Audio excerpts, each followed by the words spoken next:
So in this very brief module, we're looking at chapter 7, 8, and 9 of Kendi, How to Be an Anti-Racist.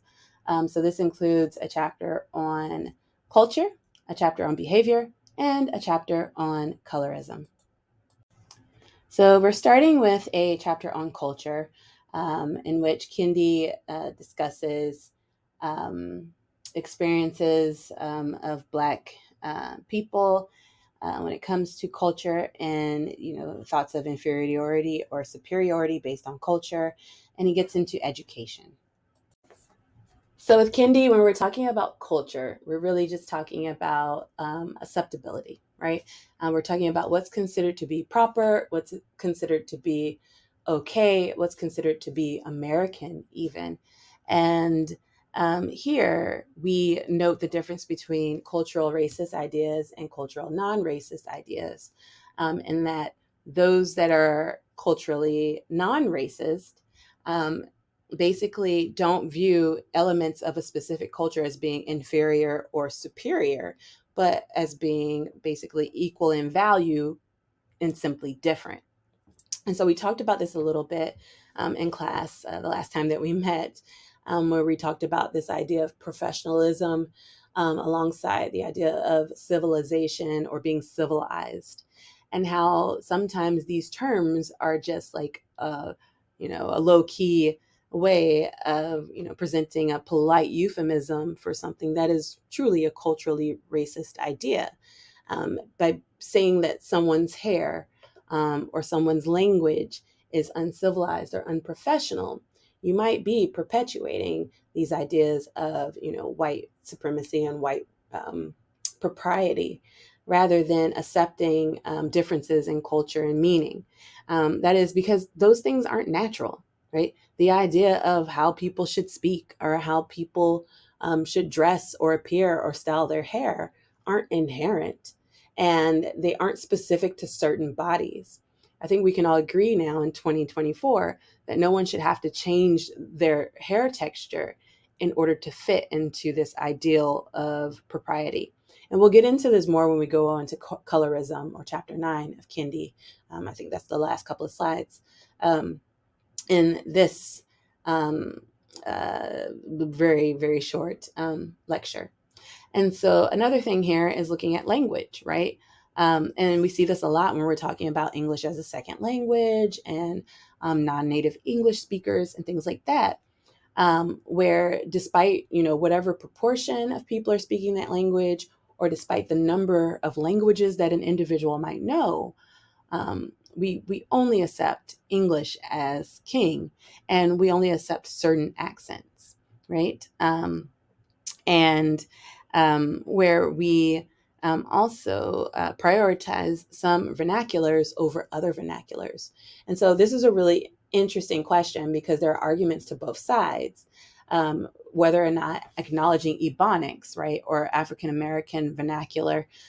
These are not synonymous terms, but they're not that far apart, honestly, as a culturally racist or anti-racist idea, because different scholars and different just voices have viewed it in both ways, as being both a way of being culturally racist. So, for example, just kind of suggesting that people aren't able to learn proper English because of their race or ethnicity or culture, and also as being an anti-racist idea, in that it would allow for multiple uses of the English language, right? And allow for a culturally acceptable use of the English language for a group that, was deprived of its original languages intentionally. So I would love to hear what you have to say, any thoughts that you might have on that question, or on the second question here about civilization being a polite euphemism for culturally racist ideas. So moving forward into behavior, we actually start to get into some of this content about education. And so I'm going to give a little brief overview of what Kendi is saying, but I really do want you to look at the two subsequent videos that are looking at SATs and standardized testing as well, and starting to look at some of the cultural considerations when it comes to this testing. And also just like some of the background on why this testing continues. Why does it still happen, even though there are some thoughts that it does much more harm than it does good.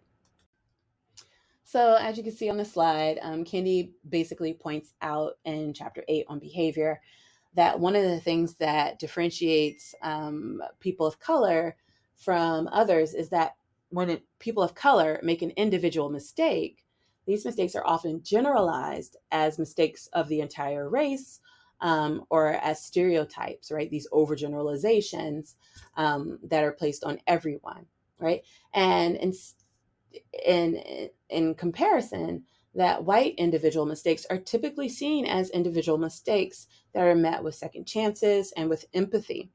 And so, like, I pose this question here: have you seen this play out in your experience? And I would invite you to pause and think about that for a moment. I'd also like to give one example, and that's looking at, when young Black youth and young youth of color um, make mistakes, right? For example, if they, and by mistakes, I'm using the quote fingers here because I'm not saying or stating that I agree that any of these things are mistakes. So, for example, a 12-year-old playing with a toy gun out in a park, or um, a Black teen walking home with a hoodie on and starting to run when he's afraid or frightened. Um, these are often met with violence and can lead to these young people losing their lives. Much less often, despite the fact that, Black and brown bodies make up only about a third of the US population at most, do we see this happen with white young bodies.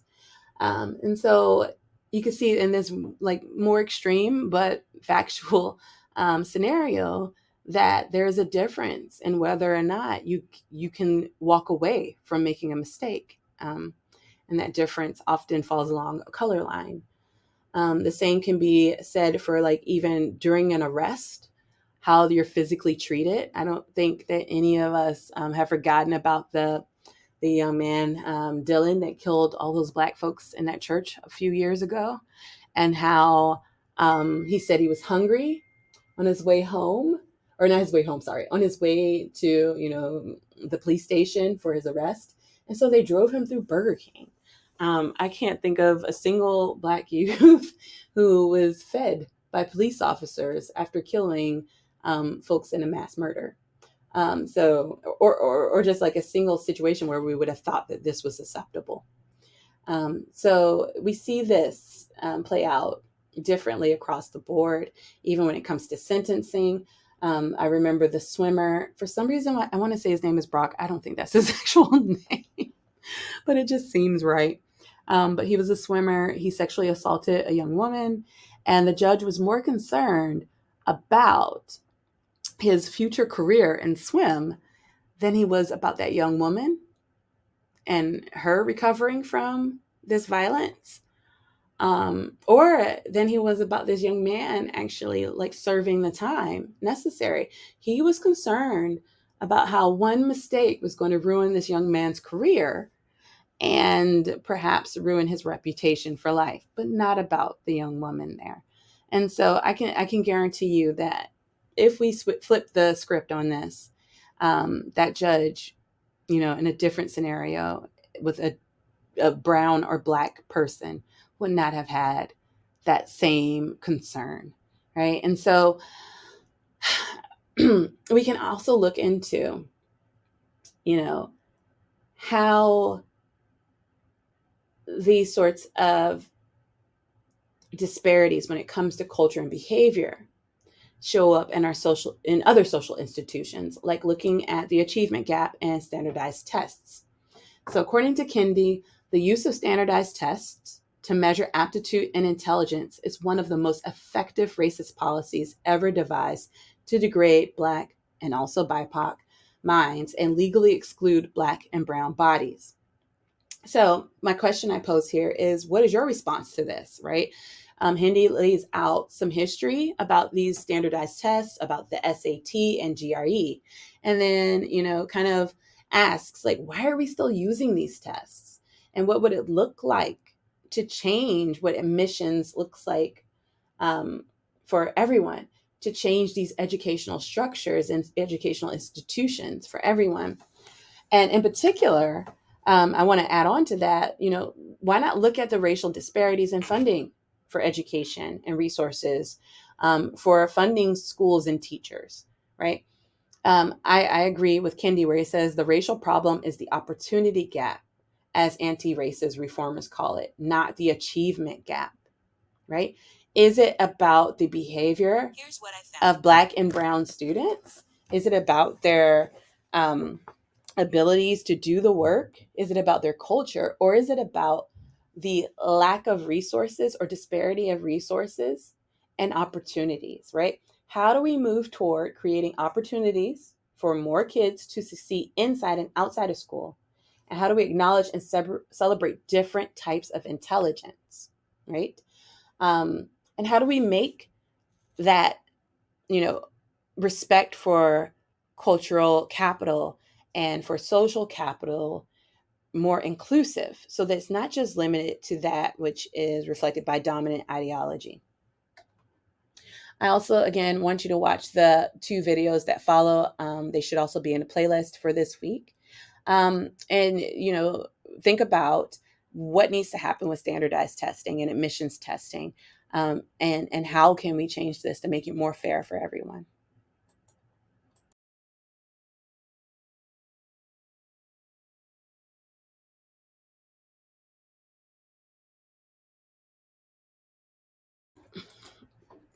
So finally, we take a look at colorism. Colorism is basically this hierarchical ranking of people, whether groups or individuals, based on skin color or based on features or phenotypical features that are attached to race and ethnicity. So, according to Kendi, a colorist idea is an idea that suggests that dark or light skin is superior or inferior in any way, or that justifies racist policies that may lead to injustice or inequity between light or dark people. Whereas, of course, color anti racist ideas are notions that suggest that light and dark people are equals, or that advocates for policies that lead to justice and equity between light and dark people. And so Kendi kind of suggests here that there's this desire to appear as others with lighter skin or straighter or curlier hair or lighter or varying eye cultures and shapes, right? And he asks, how is this potentially a form of racist idea?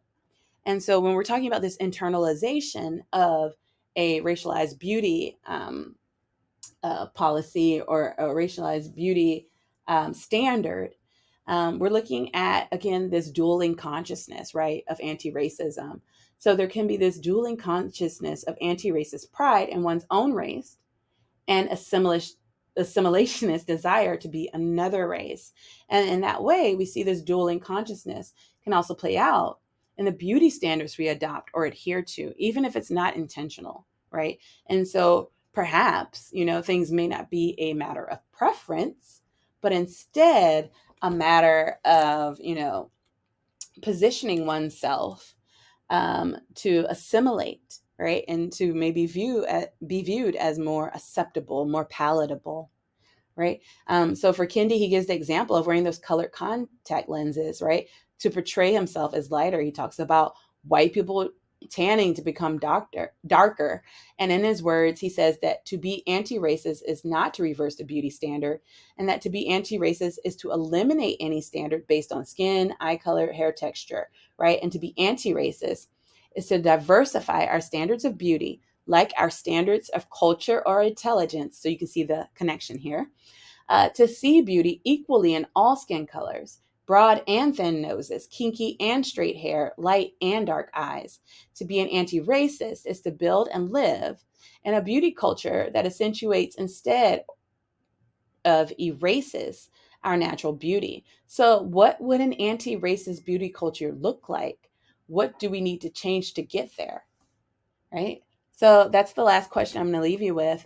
And any thoughts about, like, how do you see those beauty standards show up for your own race or ethnicity that you identify with?